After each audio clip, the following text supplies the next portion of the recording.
And basically, tax liens were a way to try to find a tax or a charge on a community that basically saying, if you don't pay this, we're then going to use eminent domain to take your property, which is exactly what happened to a couple of families. And if the tax liens didn't work and these higher utility bills didn't work, then the next step was Klan violence. And a lot of people get really shocked when they hear Montgomery County, Maryland had active chapters of the Ku Klux Klan. Well, they were here, and they weren't just here; they thrived here. In fact, per some of the not just the oral histories, but even some of the written documents that we were able to find, that the Ku Klux Klan would have open parades on River Road.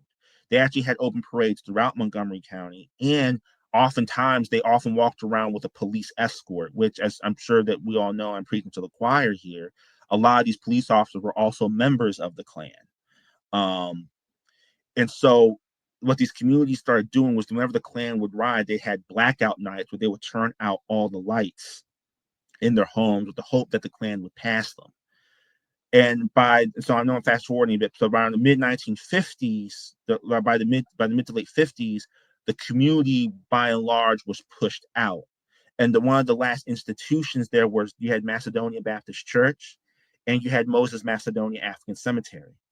And this is where the desecration starts to begin, because in the early to mid 60s, they started desecrating part of Moses Cemetery to build Westwood Towers.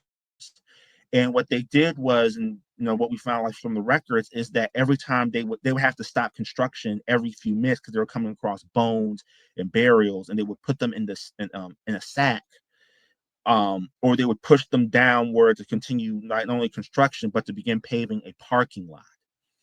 And so for about a good from the mid 60s up until the mid 2010s, that's that was people were parking cars on top of that parking lot.